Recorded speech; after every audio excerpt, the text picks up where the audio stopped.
Hello.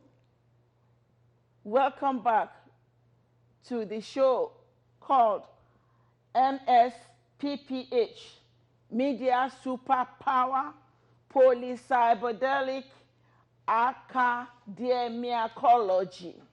This is hacking has become a pandemic. And the same way they found solution to corona, we're asking for solutions to this hacking and the cyber crime that is committed daily on the internet. Internet is no more secure, it's no more safe, and we are crying out for help. I've written 4 volumes of this book called Media Superpower, Polycyberdelic Academiacology, whereby I wrote my experiences. I have been hacked all round. Everything about me was hacked. And somebody else is using my identity and impersonating me, and is collecting money in the ministry, calling people like that I'm asking for money. And here I have Mr. Boniface and Miss Okekenta. My name is Emmanuella, Dr. Emmanuella Solomon, and I just want us to go deeper into this than we did last time, asking questions to see the roots to all this. Great. So we'll start by asking Mr. Boniface some questions. She will ask questions, I will ask questions, and then we go from there. Mr. Boniface, I want to ask you, when all these things were happening, how did you feel? Did you feel lonely like I did? Did people even believe you? Did you even have people to tell? I told people, but they did not even understand what I was going through. A lot of people did not even believe what I was going through. A lot of people, they were scared. Like my children, these younger ones will say, Mommy, there's no hacker, there's no hacker. But then when I say, let me use your computer, I say, no, I don't want my computer to be hacked. How did you feel? What did you go through? I went through a time of loneliness. I went through a time of fear. It was shifting feelings. I had to run away from California to North Carolina between September and January. I was away. I ran away because they would be flashing my phone. I feel like somebody is really cyber peeping me, watching my movements. I'll be in the house on the computer. I know that somebody is there with me, doing all kinds of things. What did you, can you explain your experiences and your feelings? Thank you, Pastor. Thank you. This is a silent killer. This is something very, very strange and difficult. Unless you have been victimized, you might not fully understand it. If you are just hearing it from mouth to mouth, you might not understand it properly unless you are taking the hit. But it is real. It is out there. And the criminals are using all kind of formula. Is just think a little bit that you cannot access your bank account anymore. You cannot send your email anymore. You cannot do, if you're a professional, a consultant like me, everything is in disarray. And they attack you in a place where you are the most vulnerable. I remember this. I accessed my computer. In these categories of hacker or criminal, you have the white hat. That's what I came to learn. The black hat, and now the gray hat. The white hat. There's also the red now. I found out about the red hat yeah. too. The white one is the one who do things the right way to protect, to promote the internet. The black one is the complete opposite. But the gray one are also very dangerous. Very. What do? They came and they bait you. They bait you means that they send to you something that look good, or they want to help you. For instance, I was walking, and all of a sudden I saw this pop-up that came on my screen. I said, click here because your computer is in danger. And they said, And then I look around, naively I click on it, and there's a phone number to call. Call, because everything is being taken away from you. If you don't call this number, you are in trouble. I call the number, they ask me all the information, what is this, what is your email, this and this, and then the guy just point out, you see here, your computer is already been taken, everything, all the file there is taken, even your professional, all these things is taken away, you can't access them anymore. Or if you think that I'm joking, try, you see, I tried, I couldn't. He said, it's done. If you want me, that's why we want you to call us, we can fix it. But it's going to cost you $125, but because of the promotion, we are going to give it to you for $85, something like that. Just put your credit card. Hi.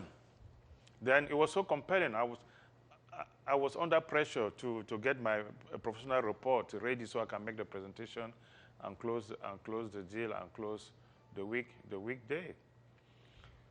So I put my credit card saved me. I put my credit card information to pay for the fees so that they can clean it up and everything. But my credit card did not respond. My credit card rejected it. And they called me back and said, the credit card didn't go, rejected. Call them and ask them that you are the one authorizing this thing. And then a second thought came to my mind. I said, these people, why is that I'm paying this thing? Why? This computer is fine. Why is it? And it was a new computer, just less than 2 months old. What's going on here? I called, I said, why? This computer is fine. He said, no, you can't do anything. If I take the computer to my technician, he's going to fix it. He said, no matter where you go, you plug it, still it's online. The same thing will happen. Everything is done. Unless you pay for this, that's a pure hijacking. That was happening. I was depressed. But something asked me to call my computer guy. I called him. He said, oh, no. Unplug everything, turn it off, wait for like 2 hours, turn it back, and do not check any other link that they sent you unless you know properly. I did that, and it works. But I was not out of the wood. They called me back. They say, okay, now, where is the money? Because we fixed your computer. I say, what did you fix in my computer? I say, we fixed your computer. Aren't you using it? I say, I'm using it. Say, because we fixed it. I said, no, you didn't fix anything. He said, we fixed it. But if you don't believe me, we are going to stop it. I said, stop it. Then 2 days, they call me back again. I said, great that you're calling. You say your name is this, your phone number is this, right? I gave it to the FBI. Call them. This is the number the FBI want to call. Call them. Call them, because you are doing something that I don't understand. Call them. So that was the end of anything. But in the meantime, I was so depressed. I was so, vulnerable. Devastated. Yes, because you don't know where to go anymore. You don't know what to do. It seems like you're being violated. It seems like somebody's watching over you, everything that you are doing. And it is not safe. So what I try to do from that time on is any links that come in my computer, and they have a way of sending those things, I do not check them anymore. I do not check. And so that is at least psyche-wise, it's not a good thing. Confidence-wise, it's not a good thing. Professional-wise, you have to be on your toe. You have to be very alert, not to go to the to inside that thing and start doing things that you don't even know what you can do. We used to surf a lot, do things, but I don't think it's a safe way. It's a safe thing to do it right now online. Yes, there are so many things we thought were safe before, so many advice people will give you, like they told me, just close all that email. But till today, somebody else is using all those my emails in my name. They are using my picture. They are using my name and my email, even those old ones that I thought are closed.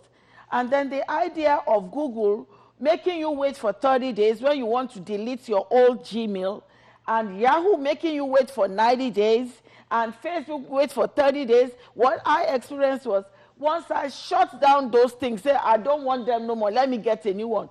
The hacker, by the 3rd day, went to reopen them and started using them. People thought it was still me using all these social media accounts.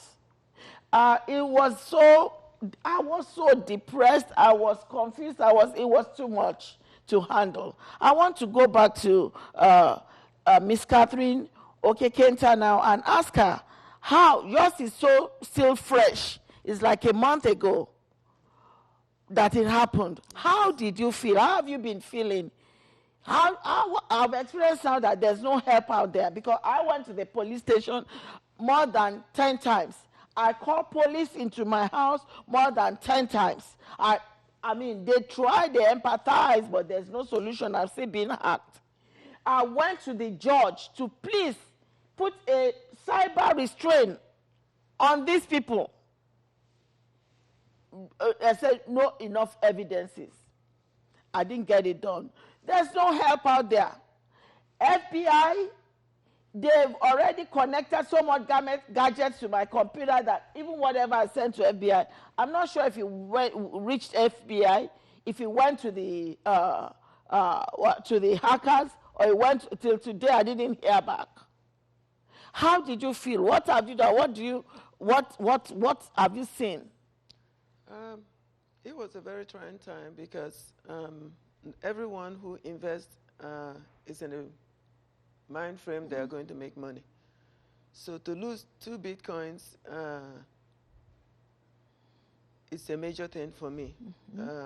It's like going 5 years backwards at that rate. So I could not believe that there's a person in this life that would think to rob me that badly. I'm even haven't discussed it much with people. I discussed with my family members, but I did not want to scare people in the workplace with whom I usually discuss cryptocurrency with. I just put out there that it's not good to invest in this company. B degrees. B like in boy, I, T like in Tom, D like in David, E, G, R, E, E, F like in Frank, X like in Xerox. I just put out there that it's not a good thing to invest there. I'm still believing that I'm going to get my money back. We don't know yet.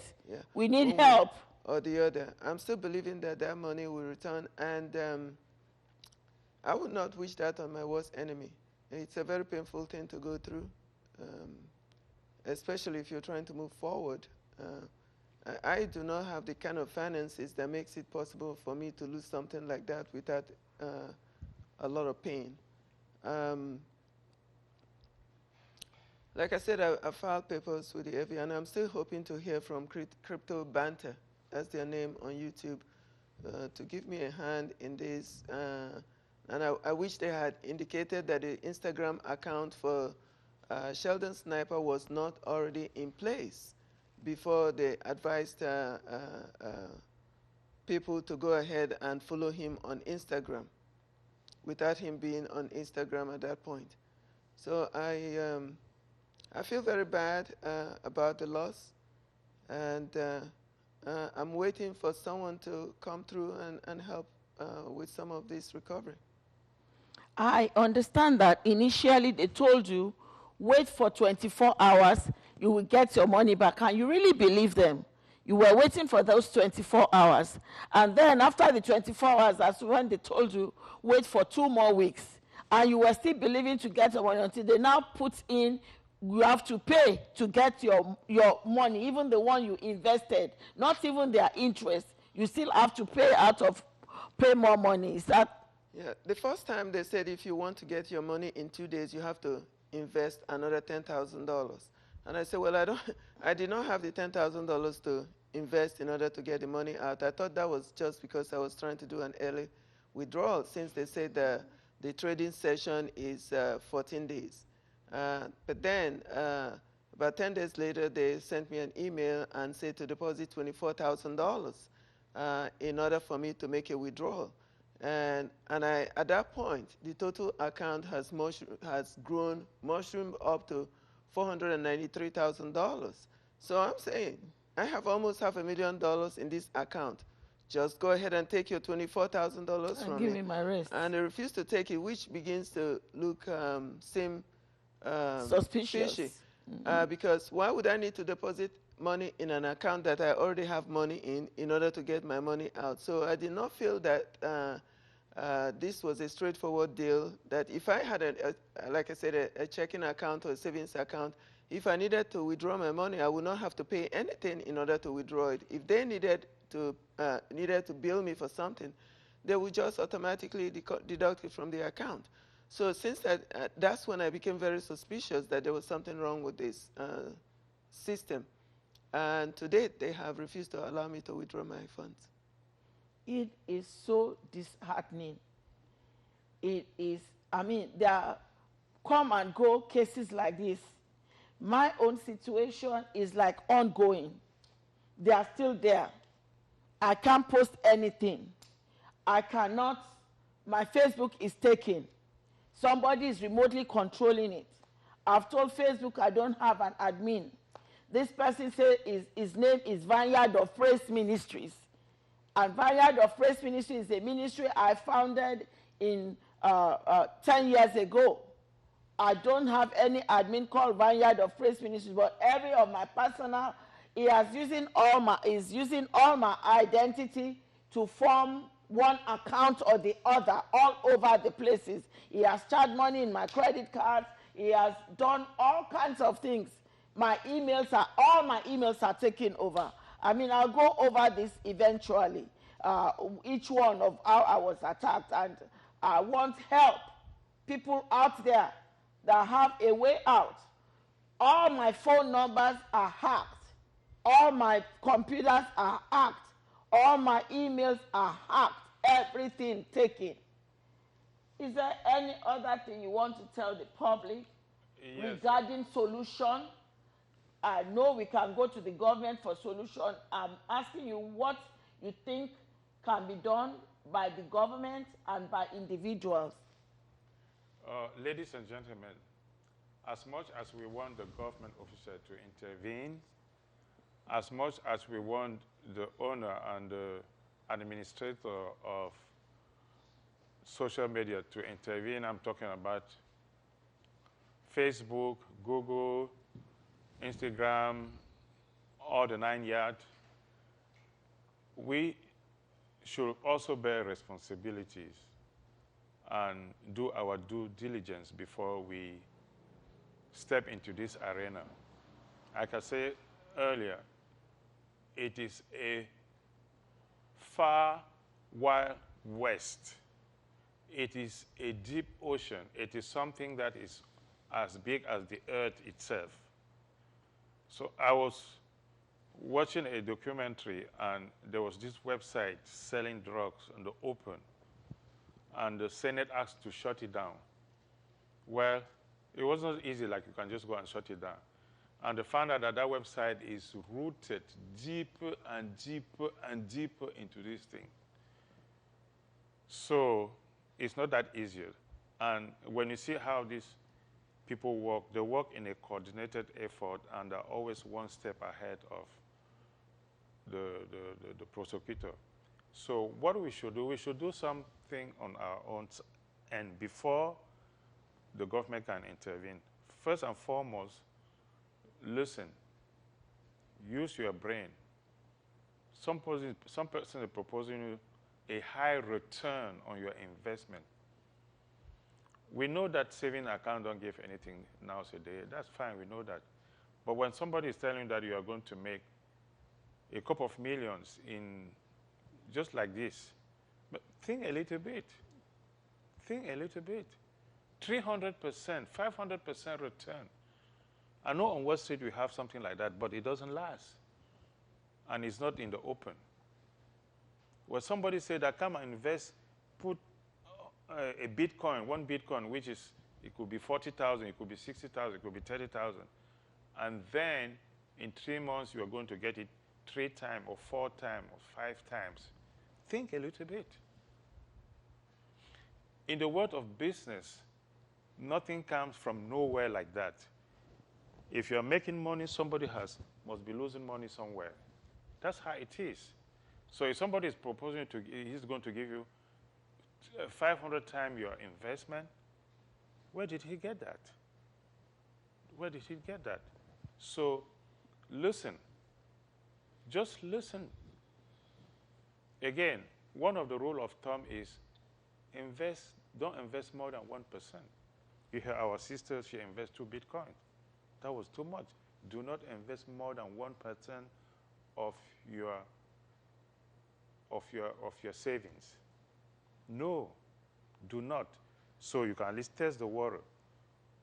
And guess what? Let me just say something.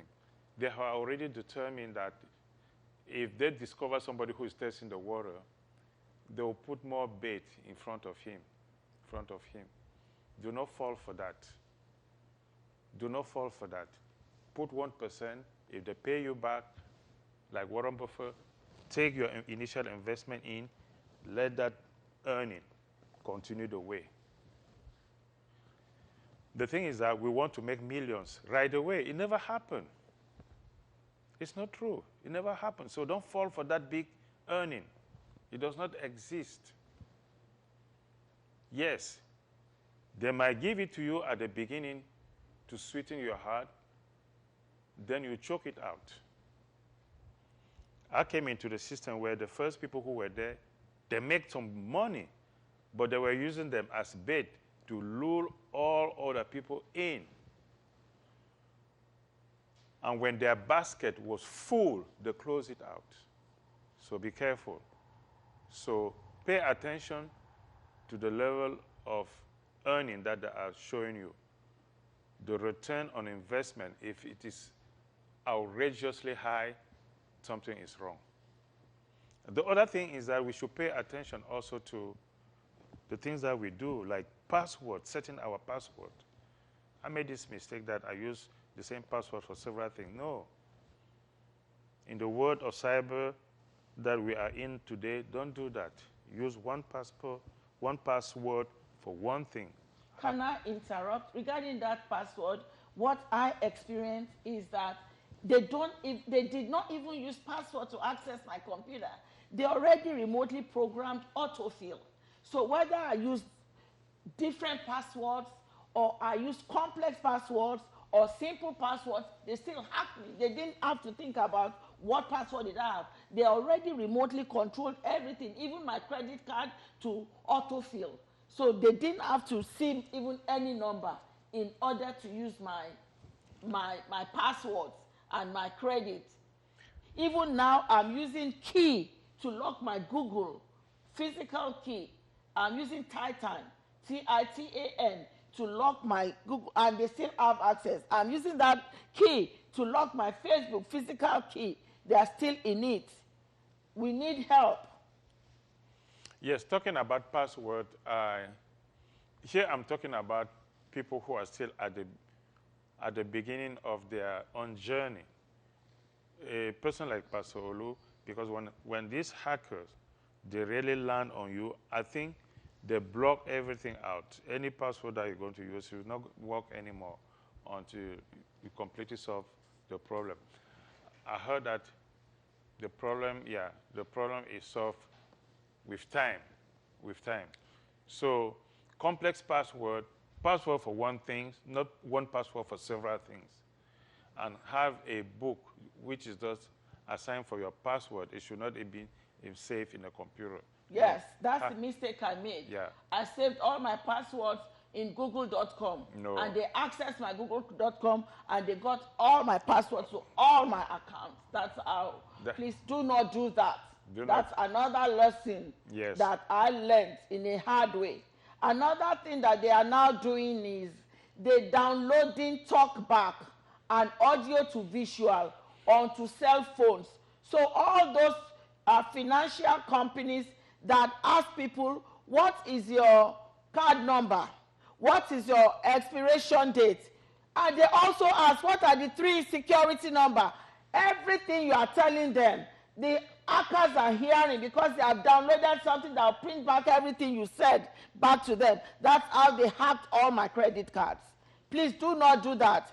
And now what I did is I left a constant credit card to pay my bills so that the companies, they have it.